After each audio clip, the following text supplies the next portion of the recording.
What's happening, my friends? My name is Nathan. Welcome to Motorcycle Training Concepts. All right, so I want to talk about common motorcycle hazards that all new riders should know. So other drivers, weather conditions, and road conditions, I've already made separate videos on, but I wanted to make this video to kind of fill in the gaps on some of the other common hazards that aren't big enough to make into their own separate videos, but I wanted to include them in a video anyway. So on the topic of road conditions, I wanted to specifically identify gravel. Driving a car, you tend to just point your steering wheel where you want to go and you'll go that way. And you're a big, wide vehicle and you have a lane that's pretty much just as wide as you are. So you got to stay stagnant. You don't really have a whole lot of room to maneuver. So you tend to block out things like gravel from things that you're looking for. But on a motorcycle, that's one of the top things you need to look for because gravel's probably the most common road surface hazard there is out there. So understanding that you might need to retrain your brain to not only look for discolorations in the road specifically, but gravel areas. If there's dirt on the road, chances are there's gravel there.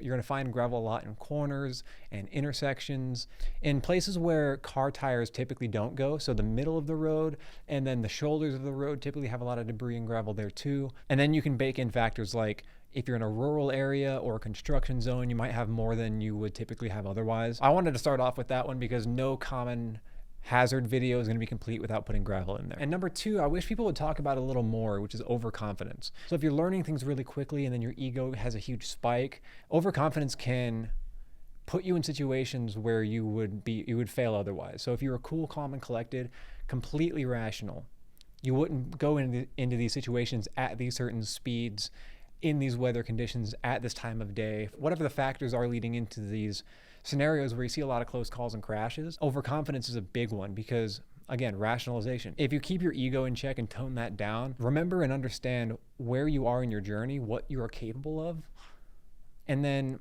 ride with a purpose. Plan out your ride. Make sure you know why you're riding. Make it a learning opportunity whenever you can. But if you're going to push outside of your comfort zone or at least push to the edge of it, make sure you're doing that in as much of a controlled environment as you can. Because it's true that in order to grow and get better and learn new things, you're going to have to be uncomfortable to do that. But you can mitigate a lot of the risk by doing that intentionally and not letting overconfidence push you to these areas where you think you're okay until you're not. And number three, I want to specifically identify intersections because this is where motorcyclists tend to crash the most.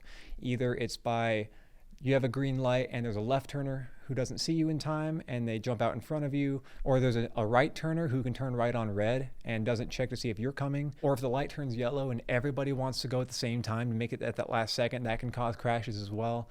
But intersections are particularly dangerous because it's not like a merge lane where if someone cuts you off in a merge lane, you either dump the bike out of panic or you bump into them at more of an angular hit.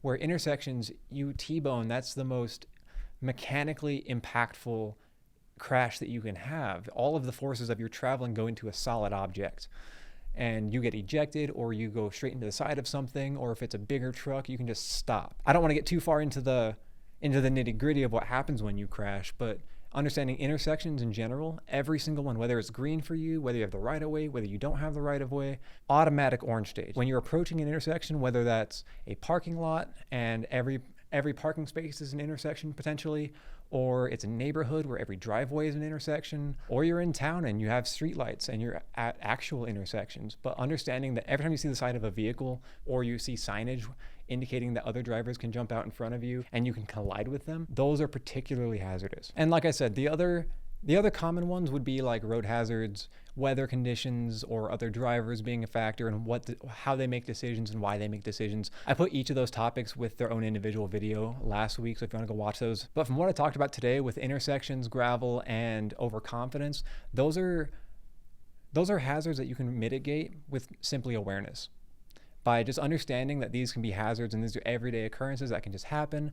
And then specifically with overconfidence, just training your mind to kind of mellow out, know what you're getting into before you get into it. You can mitigate a lot of the risks that come with ignorance. So this was a shorter topic than normal, but the purpose was to just incorporate a couple of more common hazards that you're going to come across so that I don't leave anything out if I can help it. Tomorrow we're going to be talking about some more uncommon ones, the more overlooked hazards that you may come across. So stay tuned for that. But until then, I hope you all ride safe and ride smart, and I'll see you in the next video.